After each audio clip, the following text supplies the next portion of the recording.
Hello, welcome viewers. My name is Bryce Tubbs. Thank you so much for tuning into today's episode. With me today is Shireen Gentry. She is the owner of Hope Unveiled Life Coaching, and she's a relationship coach and an author. I'm sure that her story is going to leave you with tremendous value, and I'm so glad that she was able to join me today. Thank you so much, Shireen. Thank you, Bryce. Is there anything I missed in that introduction that you'd like me to add or that you would add for yourself?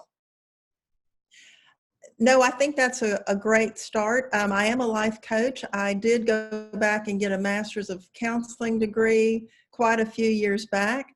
But I decided after I worked in case management to rely on my strengths like life coaching does and go into the life coaching field. Mm. Oh, that's interesting. Yeah, a lot of people do that. That's actually really interesting. I think we'll ask about that in a little bit, actually. So, Okay, actually, that's great. what was life like before you got into coaching?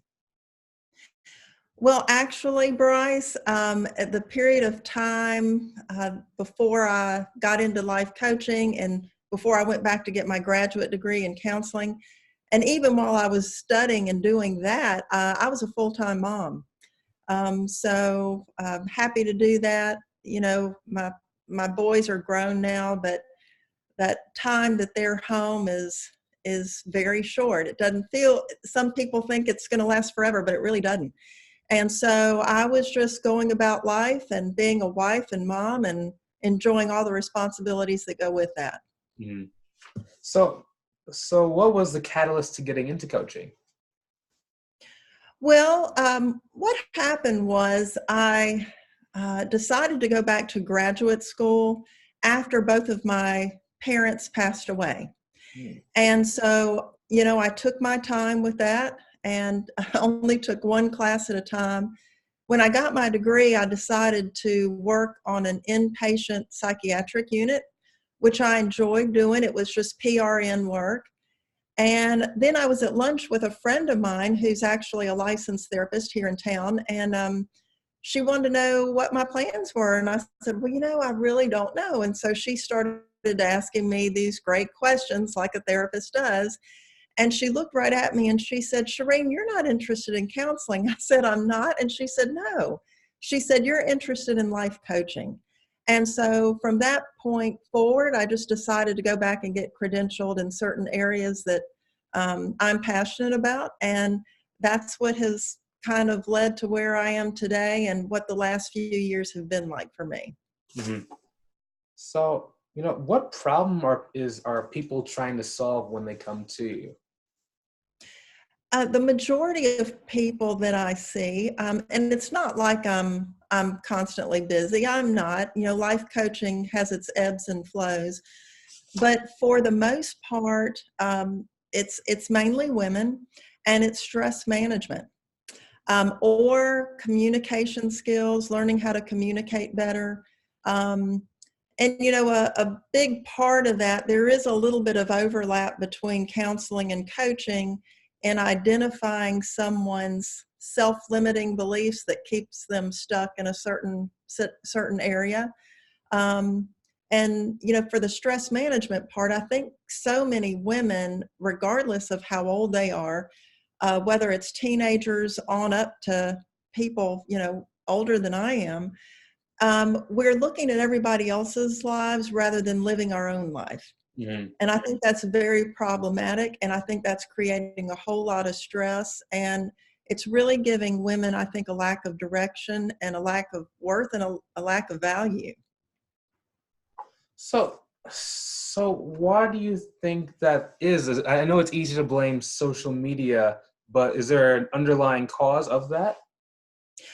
Great question, Bryce. I think, well, I'll recall a client who came to me several years ago. I lead a local grief share group um, here in my hometown. And this dear lady decided after that 13-week grief share cycle that she would just come to me as a life coaching client for her grief. And she looked at me and she said she had lost her spouse. And she looked at me and she said, I don't even know who I am. She Mm. said, who am I? And so I thought, well, wow, that's an interesting question. And so I started to talk to friends, older ladies, college girls, high school girls, and they all seem to be asking this question, who am I? Oh, And I think social media is part of it, where we're looking at everyone else's lives without focusing on who we are, what our strengths are, what our life story has been. And so we get very frustrated. We get kind of lost in the whole challenge of comparison. Um, a friend of mine asked me not too long ago, she said, Shireen, do you ever think about your own life and compare it to anyone else's? And I looked at her and I said, well, no, like not at all. And she said, you're kidding me, right? And I said, no, I'm really not. And so I think this is a real problem in our American culture. I don't know about other cultures, but in this American culture, with women of all ages, I'm seeing this across the board. They don't know who they are. And another thing that adds to it, which is complicated, especially these young girls in high school and in college, education is dictating who's important. Education and parents and society are saying, well, this is what gives you worth and value if you go down this road or study this particular area. Um, and so I really think that that's feeding into the larger issue of anxiety and depression with women in our country today. I really do. so can you, maybe give some advice to the viewers who are watching?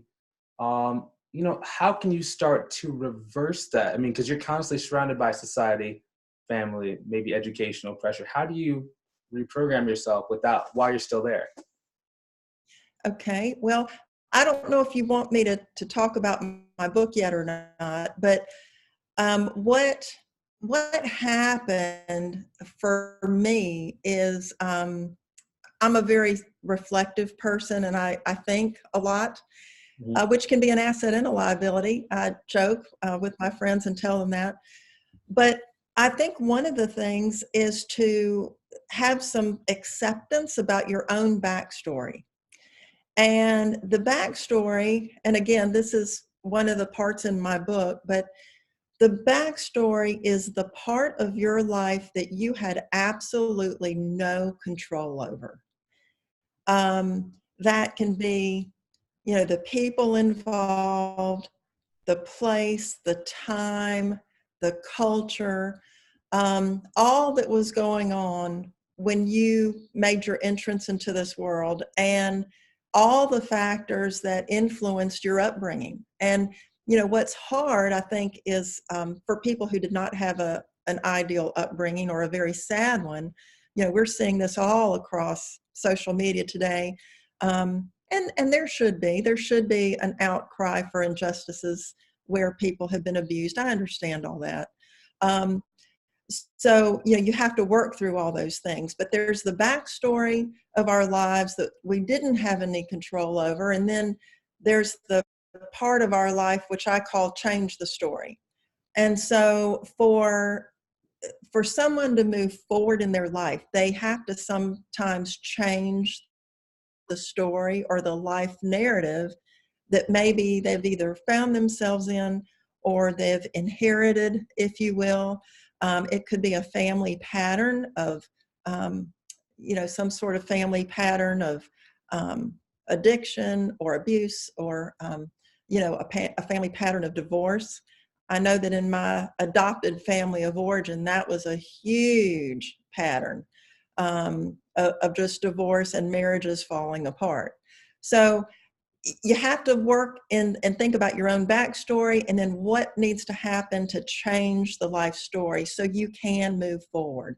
And depending on what those challenges have been, it will require a unique support system, which could include therapists, it could include life coaches, it could include pastoral care, whoever you need to get to a better version of yourself so you can change the storyline and move on with your life. Mm-hmm. Can I ask you this? So, part of changing your story, you kind of talked a little bit about, limiting beliefs. Can people Yes. identify or understand what their limiting beliefs are? Do you have any exercises for that, or? Well, I always think that, first of all, if I talk with or work with people who have come to see me for stress management, I do give them an exercise, like just a sheet of paper, and I'll just have them simply write out as many beliefs that they want, that come to them that have made them anxious or stressed out. And usually it's those sentences that, well, I must, or I should, or, it's those beliefs, those internal beliefs that you live your life from, but you don't ever pay attention to. And so, yes, that simple exercise of simply writing down, well, what are some of your self-limiting beliefs that have kind of put you where you find yourself today? And they can be very eye-opening, because until someone looks at those and then examines them and then challenges them, then they're not able to change them, and they'll keep living their life from those beliefs. See, we all live our life every day. We get up and we operate from a belief system, whether we consciously realize that or not. And so from our beliefs come our actions or inactions in daily living. And so that's the first step, is just knowing what those beliefs are, that you just intentionally pay attention to and write them down. And then from that point, you can challenge them and talk about them. Okay. Can I ask you this question, follow up to that? Sure. So when you say challenge, do you mean like you're also writing down on a piece of paper why those beliefs are not necessarily true or not supporting you? Or are you talking about your actions in your day-to-day life? It's a challenging that. Oh, okay. So yeah, the beliefs themselves that may be based on a lie of some kind and not truth. Sorry. Yes. Yeah. So what's the truth of that situation? Really? Why have you always believed that to be true? What's the evidence to support that? Okay. So what I was asking was, so now that you've written them down, when you challenge it, are you challenging by refuting why those are incorrect, or is the challenge actually taking action in day-to-day life? Well, you have to refute them in order, I think, to take action.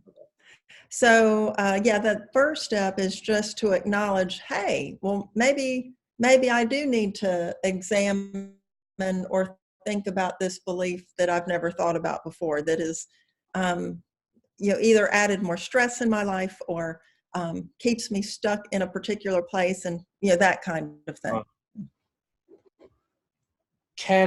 Is there some instances where limiting beliefs are a good thing? Oh, that's a really good question.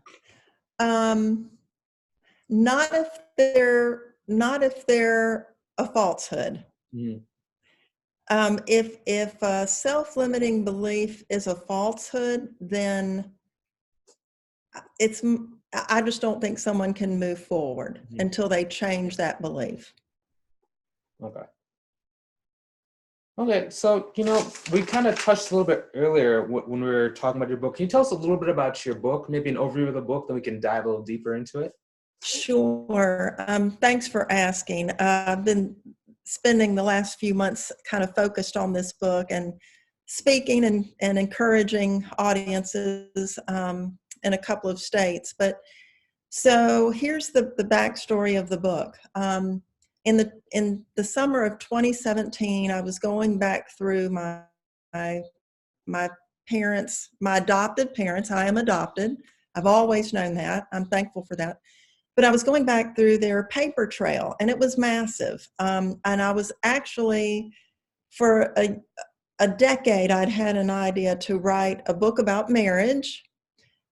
because of the unhealthy patterns that were actually in my family of origin. And so the goal was to go back through and to get into the mindset of my mother and my grandmother and just see what I could find. I didn't know what I was going to find, but I felt like I needed to dig deeper to get into their mindset. And so what ended up happening, Bryce, is I wasn't looking for this, but I started going back through even some of my personal documentation. And then I found new photos with information on the back. My mom had written information on the back, clues on the back of these photographs. And I thought, oh my word, the story that my mom had told me my whole life is not true. Mm-hmm. And so the life coaching client that I mentioned who came to me several years ago and said, who am I? Well, I started asking myself that same question. And so what I discovered, and I got a local journalist to follow along with me on this for a year before he wrote the story.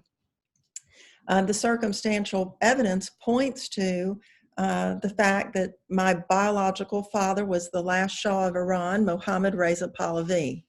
Wow. And so, yes, and so I do in my book go into all this circumstantial evidence, and there are photographs, there's documentation. Some of the documentation I believe to be fabricated, but at the same time, it paved the way for my adoption to take place, which didn't happen until we were stateside. So, so who am I? And of course, that's the first section of my book, is where I'm not only telling my story about who am I, but I'm asking life coaching questions to the reader for them to think about their own backstory. And so that's the very first section of my book. And then the second part of my book is it's a little bit of faith and counseling and life coaching all rolled into one section. And by that I mean the first part of my book is called Who Am I? The second part of my book is Who Do You Say I Am? And that question was posed by Jesus to Peter in the New Testament. And Bryce, really, if someone looks at their life without asking that critical question, who do you say I am, in reference to God, then the life story it's going to be hard to change the life story if a person does not look in context, into a bigger faith-based context, as to who and where is God in the midst of pain. And so I do go into some of my childhood, which the reader can read about. But I think we've all experienced disappointment and pain. And so at a very young age, I began asking that question, well, where is God in all of this? And so, I kind of grew up and well into adulthood of feeling like he was distant and not interested. Yeah. And so I unravel all that in this second part of my book, Who Do You Say I Am? And I talk about faith, I talk about who God is, and I talk about the self-talk and the negative labels that we have, whether we have given ourselves those labels or they've been imposed by other people, and then how you change that from a cognitive standpoint. So that, a woman in particular, or whoever reads my book, well, no, you're not a failure. You're not worthless. This is who God says you are. And I give the scriptural basis for changing the labels from a negative label to a positive label.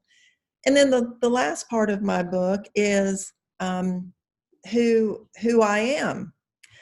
So again, I'm playing on words here, but who I am, again, what I'm encouraging the reader to do is to think about their own life story, what they've needed to do to change the story, and then realize that who you are is not just meant for you. It's to encourage other people who come your way, whether it's in a professional situation, or it's a friend, or it's a neighbor down the street.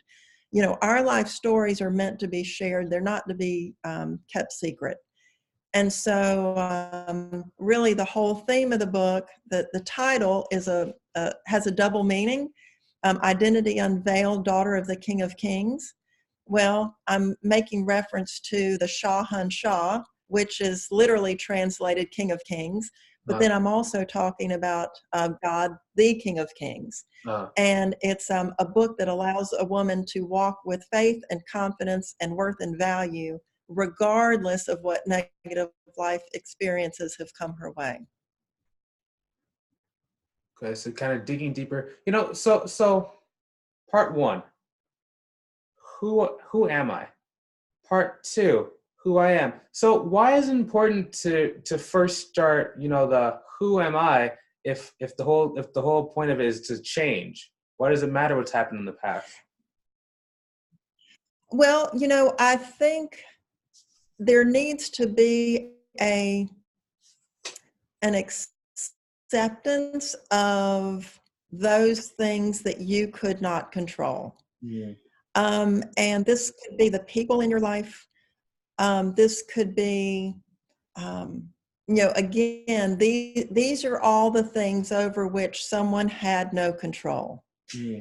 The second part of the book is, well, what do I need to do in response to maybe those negative things over which I had no control, which would require me to do some hard work. Let's just be honest. I mean, you know, we have seen in social media, you know, there's a lot out there today where people have, young ladies in particular, have had some horrific early life narratives, which they didn't ask for. So, you know, the second part of my book is, well, you know, unfortunately, we have to do some hard work to move forward in life. That can mean, you know, again, getting counseling if we need it. A lot of times, the whole issue of forgiveness needs to be filtered in that for the change the story part of our life narrative. And that's hard. And I think, you know, in some instances, the reason why people cannot forgive and move forward is they really don't understand what forgiveness is and what forgiveness is not. And that's what makes it hard for people to forgive. They say, well, I'll never, you know, forgive this person. Well, maybe they don't understand what forgiveness is. The very first step in the forgiveness process, and it is a process, you don't just wake up one day and say, oh, I forgive the person. Maybe some people do, but I think a lot of times things are way too complicated to be that simple. But the very first step in the forgiveness paradigm, the forgiveness process, is to unpack the hurt. And, you know, I think it's unfortunate that we haven't taught people that, you know, we have to at least acknowledge that there is pain. We have been hurt. There has been a wrong committed against us.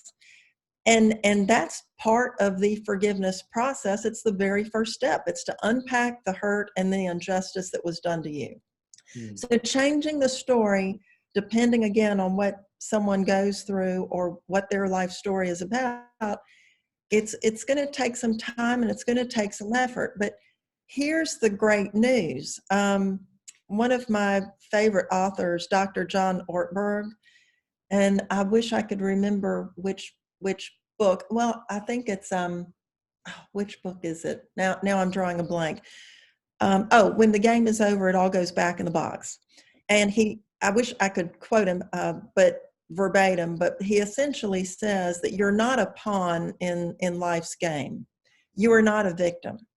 And, you know, the unfortunate thing is when something has happened or occurred to someone, especially if they're young, they don't know how to filter that experiences with a cognitive sifting of truth. And so they have been a victim. And so, but part of changing the story is to realize, well, you don't have to keep living life as a victim. You can actually overcome, you can be a victor. And, for me, I know that I struggled with this. I had a victim mentality, and I told a close friend of mine years ago, before I went back to graduate school, the only thing worse than having a victim mentality is not even knowing it. But how does it show up? How it shows up is you think, well, it doesn't matter what I do, life's going to just, cut me a bad deal. Or even from a faith standpoint, when you answer the question, who do you say I am? Who do we say God is in the midst of our pain or whatever's happened to us? To think that he has played a mean trick on you, that he has held out on you, that he doesn't care about you. I know that some of our founding fathers had a deistic belief system where they believed that God just put the world in motion and then just stepped back. Nothing could be further from the truth, and that's not scriptural whatsoever. Yeah. So, sometimes it requires that we do some hard work on our part, Bryce, to actually change the storyline so we can move forward. Okay. So there are two questions that I have from that great answer. The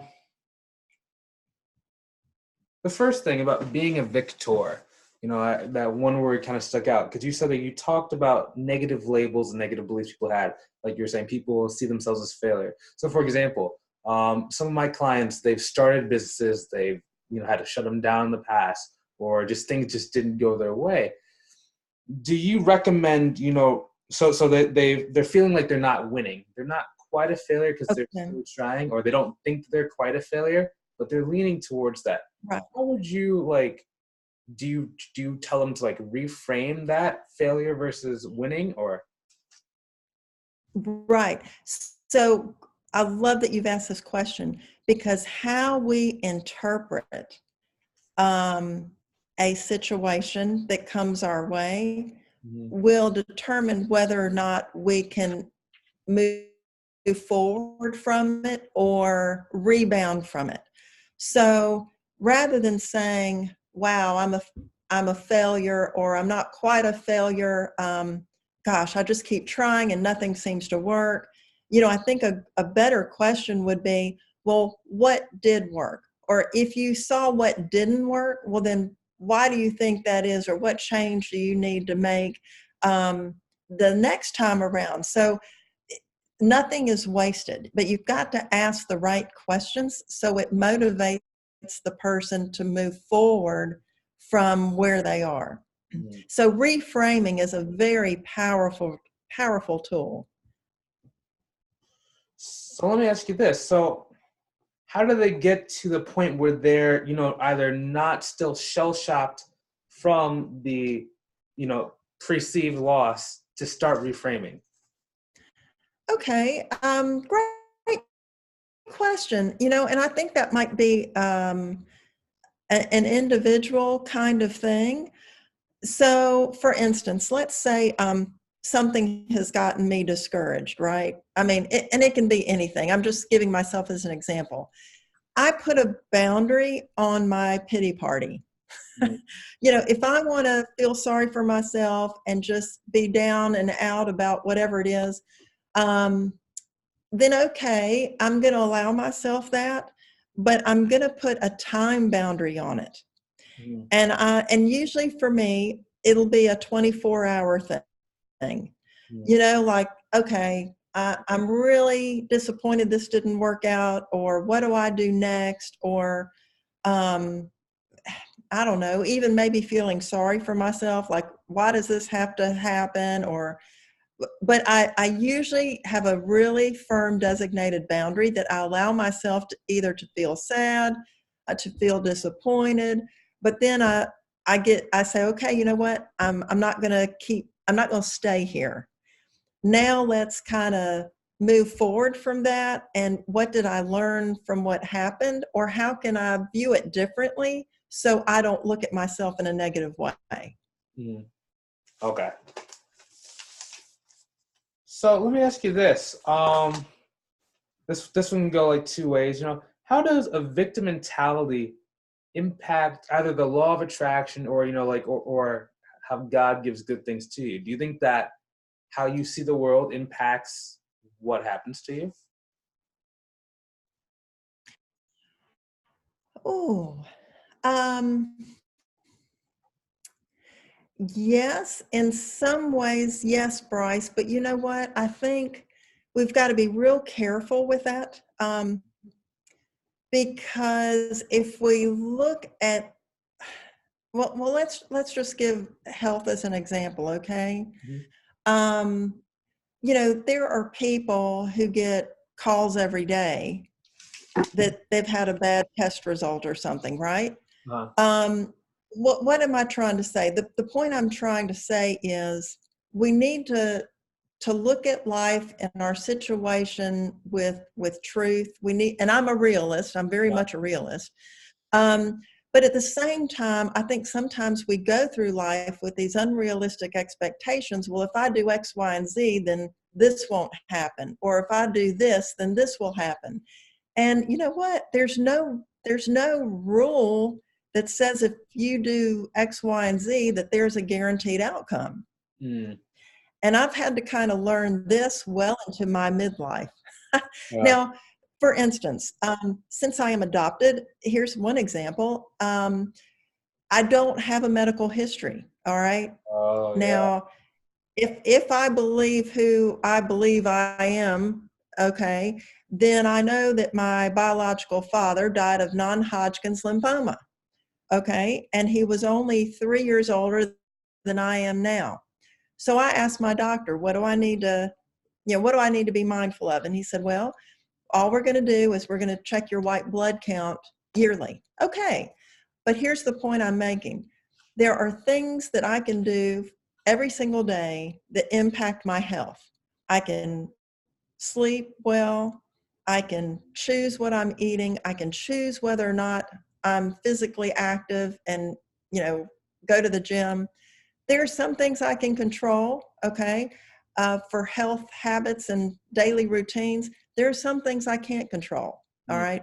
So I think people have to have a realistic outlook on the things that they can control, what they can't control, and realize that there's not a magic formula for how life happens or what does and doesn't happen in our life. I think I mean, my friends my age, our kids are mainly grown. uh, And, there's this, I know that while kids were growing up, a lot of people think, oh, well, if I do this as a parent, then there's this guaranteed outcome for children. Well, where did that rule come from? Where did that belief come from? Really? mm, No, there's nothing to back that up. It doesn't mean that we shirk our responsibilities for being a good parent, but I'm just saying that we have to be careful with our expectations. Are they realistic? And realize that sometimes life just doesn't make sense. Things happen that just don't make sense. Um, People get sick. Tragedy happens. I mean, some of these things we just cannot control. mm, yeah. So then how can people be gracious when things are going bad? Well, I think one of the most powerful ways to do that, and I loved reading this book years ago. It's by Barbara Fredrickson. It's her book on positivity. She at the time she wrote the book, she was a researcher at UNC Chapel Hill, Mm, and the book is about it's the scientific research behind gratitude. And what she found in her research was that the magic ratio is greater than 3 to 1, which means the one is going to be that thing in your life that It might be a health issue. It might be a loss. It could be whatever's not going your way. Maybe your business isn't doing well. Fill in your own blank. It can be anything. But the power of positivity says, you know what? Even with this one thing going on in my life, I'm going to think of at least 3 things every single day that are going well. And the science behind that is it balances out the brain hemispheres. And she writes in her book that for people who are clinically depressed, their ratio is less than 1 to 1. They can't think of anything going well in their life. And so the power of focusing on, you know what, I am going to be grateful for this, and this, even though I've got this one thing going on in my life that I wish weren't part of my life or my life experience right now. And gratitude helps you from spiraling down. And so she has done the scientific research behind this, and it is absolutely fascinating.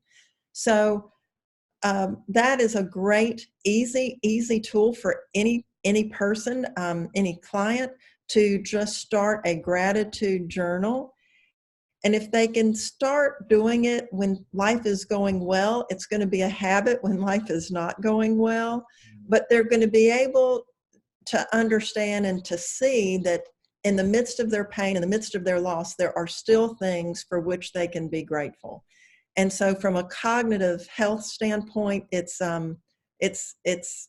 incredible for their ability to move forward from that unfortunate life event that's occurring in their life. Great tips. So, where can people find your book? My book, Identity Unveiled, Daughter of the King of Kings, is on Amazon. So you can either type in Identity Unveiled or my name, Shereen Gentry, and up it'll come. It's a beautiful cover with a crown on the front and actually the only photo of me as an infant that exists. Oh, wow. Yes. So I found it and I was like, oh my word. So again, it's about a huge cover up and a story that was really not supposed to come out, which I don't know if my parents died in 2001. So these clues that they left behind, I don't know if she was intentional with that, hoping that I'd figure it out one day, or she just really wasn't a very discreet person. I don't know. But yes, the book is available on Amazon, and I've been going to book clubs and church groups and civic groups, and here's what I encourage people. I've gotten great feedback. I would love if any of your viewers purchase it to please post an Amazon review. But what I want them to do, the goal is not me, the goal is the reader. And I want each person to think about their own life story and to get in small groups and discuss it with their close friends, their book clubs, their best girlfriend or whatever, their church group, whatever, and let people unpack their own life stories. And it's amazing what people have lived through.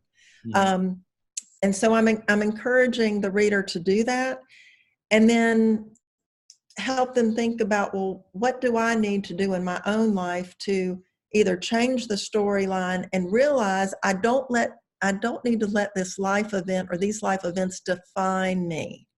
I can move forward with them, from them. I don't need to be a victim forever. I can change it. My worth and my value is not dependent on this life event or these backstories. How can I change the story so I can then share and encourage other people that come in my life with anyone's own storyline?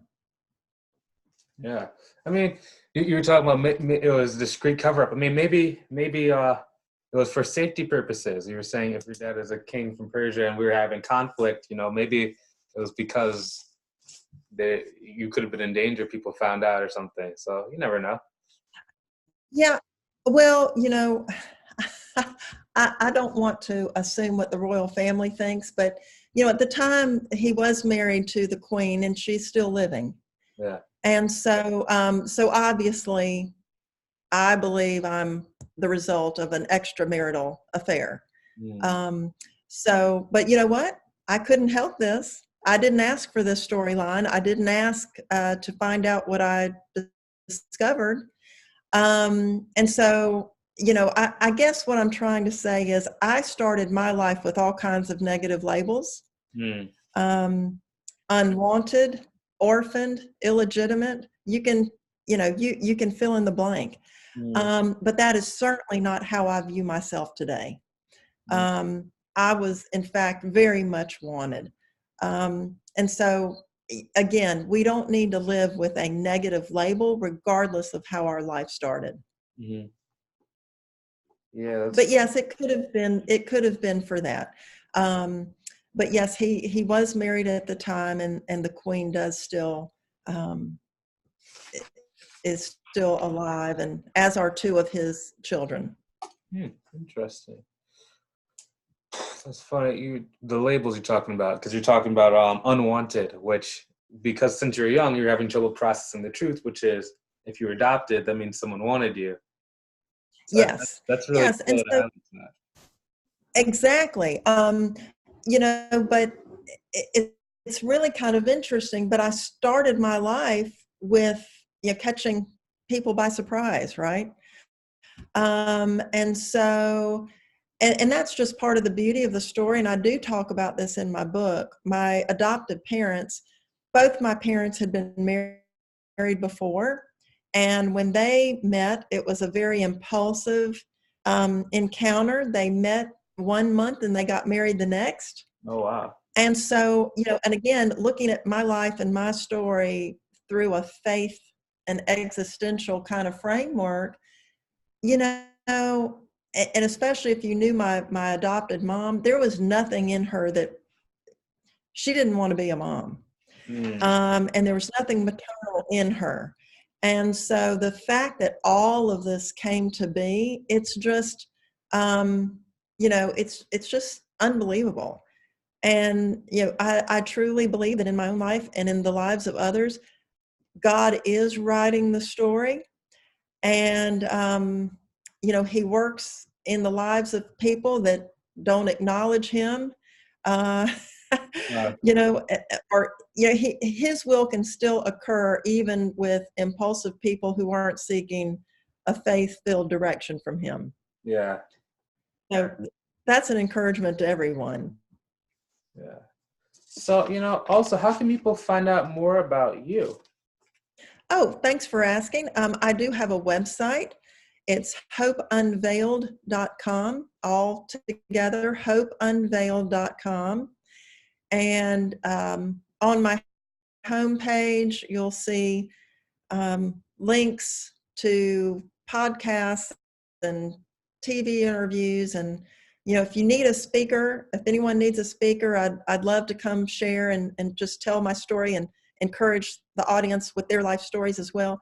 But it is hopeunveiled.com. And I believe there is a drop-down bar, I'm pretty sure, a link for my book on my website, or you can go directly to Amazon. How do you go about getting on a TV interview?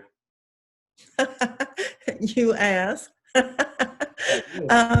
Oh, you asked. No. Yeah, no. So one of the stations in Virginia, I reached out to a daytime program, and they interviewed me last summer. And then the journalists here in my hometown have been so gracious. And, again, the gentleman who works for the newspaper, he wanted to he broke the story, and then he wanted to do a follow-up article after the book came out, as did one of the local Fox journalists. He came and interviewed me before the book came out, and then he came back this fall to interview me after the book was released. So, people have been very gracious, and it's been a lot of fun just getting my story out there. Okay. But again, it's a little bit about me and the intrigue with it. But the main goal is for me to encourage other people with my own life story. Excellent. You know, thanks for doing this interview with me. I really appreciate your time, and I'm glad that we got to talk about your story and you as a person. Thank you so much, Bryce. Have a Merry Christmas. You too. Have a Merry Christmas. So, to the viewers watching, if you would like more content like this, I recommend you go check out my group called Uncapped Growth Strategies. Inside, as the name suggests, we give you everything that you need to move forward toward the life that I believe you deserve, whether that's strategies, formulas, free training, interviews just like this with some amazing people. Again, there's going to be a link in the description below so you can check that out. That's something you are attracted to. Thanks once more to Shireen. I really appreciate you guys. Have a great day. Thank you, Bryce. And see you guys soon. Stopping recording in 3, 2, 1.